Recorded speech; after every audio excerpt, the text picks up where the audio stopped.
Alright, so we have the scan tool connected. And let me zoom in here.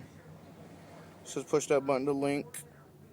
First you gotta turn the ignition on, so ignition is on. Push the button to link. And it is linking. Detecting the protocol.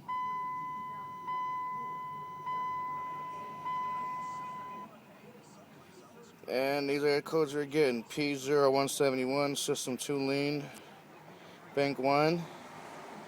And hit this right here. That's your freeze frame data that you can retrieve from this particular scanner. Pretty nice. Go back to the DTC. This is the second code. It says O2 circuit slow response, Bank 1, sensor 1. So more than likely that's going to be your O2 sensor that is before the catalytic converter normally. And slow response, I'm not for sure what that'd be, but probably the filament or the oxygen sensing end of the sensor is probably going to be dirty with probably carbon all over it due to the system being lean. And the other code usually is this is live data. But I don't have the car started. I'll turn it on in a minute though, so you can see that how the live data works. But here's the P0171. This is generic code. Usually, with that, you're gonna have a vacuum leak. Is like 9 times, or I'd say 7 times out of 10, it's gonna be a vacuum leak. But it could be anything else. Fuel injector not working correctly. Spark plug gap open too far, maybe.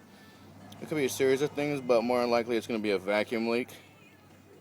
So I'll go ahead and start it so you can see how the live data works on this scanner. It's got to relink itself. Here we go. Detecting again.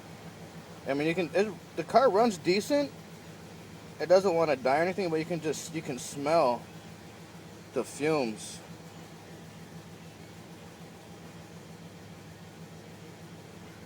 Alright, and here's your live data right here. So you got your short trim, short-term fuel trim, Bank 1, it's at 0 right now. Long-term fuel trim is at 32, which is pretty high. It should be more around 0. But what it is it runs off that long-term fuel trim until the loop closes for the short-term fuel trim. But you can see the map sensor right there, engine RPMs, vehicle's not moving, spark advanced figure there. Just lost communication with the vehicle.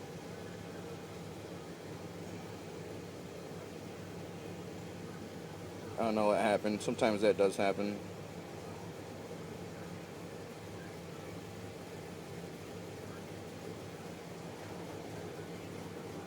But it's a pretty good scan tool I got from O'Reilly's. Alright, so now what I'm going to do is I'm going to shut the vehicle off. And scan tool is going to lose communication with it, of course. But we're going to go ahead and see if we have any vacuum leaks around the engine.